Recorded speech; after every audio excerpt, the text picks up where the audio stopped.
Bonjour tout le monde, donc là on va travailler sur la suite de notre chapitre numéro 2 sur les enchaînements d'opérations. Donc là on est sur l'objectif numéro 1, c'est comment calculer une expression sans et avec parenthèse. Donc je vais commencer en premier temps par expliquer un peu les règles de calcul, ensuite une remarque, après on passe à quelques méthodes de calcul.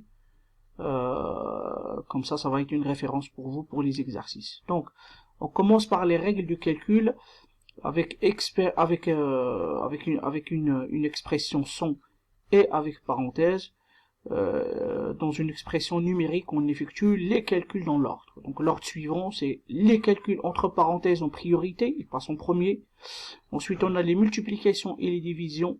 Et enfin, on a les additions et les soustractions. Donc ça, c'est une règle que vous devez bien apprendre à la maison. Donc, une petite remarque, pour calculer une expression numérique sans parenthèse, avec uniquement des additions et des soustractions, ou bien des multiplications et des divisions, quelquefois on tombe sur des expressions où il n'y a que des additions, ou que des multiplications et divisions. Donc on commence toujours par effectuer le calcul de gauche vers la droite. Car dans ce cas-là, il n'y a pas de priorité de calcul. Donc on commence de gauche vers la droite, et sachant qu'ils ont tous les mêmes priorités opératoires.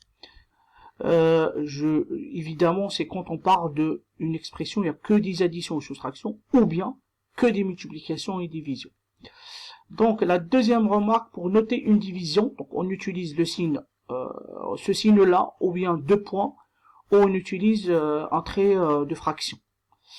Donc passons directement aux méthodes de calcul, c'est la chose qui nous intéresse. Donc je mets donc trois méthodes. La première méthode, c'est calculer une expression avec des priorités. On remarque ici qu'il n'y a pas de parenthèse.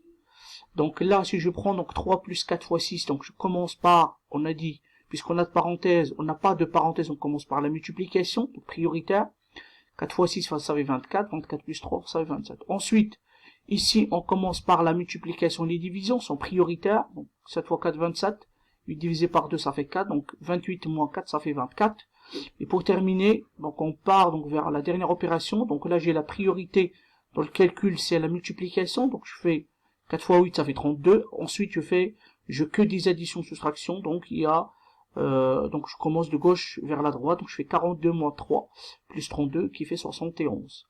La deuxième méthode de calcul, quand on a des parenthèses. Donc dans ce cas-là, il faut faire attention. Je vais agrandir un peu ici pour qu'on voit mieux. Voilà. Donc si je prends 13 moins 2 plus 4 plus 3 moins 17 moins 8, et donc on a dit en amont que les priorités de calcul, ce sont les parenthèses. Donc on va commencer par les parenthèses. Donc je fais 13 moins, donc je les ai marqués ici avec les couleurs rouges, ou rose. Donc on fait 2 plus 4, ça fait 6, plus 3 moins 17 moins 8, ça fait 9. Je fais, donc là j'ai des additions soustractions gauche-droite, donc 13 moins 6, ça fait 7, plus 3 moins 9, 7 plus 3, ça fait 10, 10 moins 9, ça fait 1. Et pour terminer cette petite vidéo-là, je vais agrandir encore ici, on va donc calculer une expression avec des parenthèses doubles. C'est-à-dire qu'on a à l'intérieur des parenthèses, on a encore des parenthèses, ou bien quelquefois on a des crochets ici à la place de ces parenthèses-là, c'est la même chose. Donc on va commencer par les parenthèses qui sont à l'intérieur des parenthèses, parce que eux ils sont prioritaires. Donc je fais 4 plus 1, ça fait 5. Ensuite je fais les priorités, donc de calcul c'est la parenthèse ici, c'est pas la multiplication, donc ça fait 8 moins 5, ça fait 3. Et pour terminer, je fais 3 fois 3, ça fait 9. Donc, avec ça, on a fait le tour sur les priorités de calcul. On va passer, je vais faire une deuxième vidéo sur les prix, sur le vocabulaire, sur les produits, la division, le quotient, ainsi de suite. Voilà, on a terminé cette petite vidéo. Donc, si vous comprenez pas, il faut essayer de la regarder une deuxième fois, 3 fois, 4 fois, jusqu'aux les règles de calcul. Vous allez bien les maîtriser. Voilà, merci, au revoir et à la prochaine vidéo.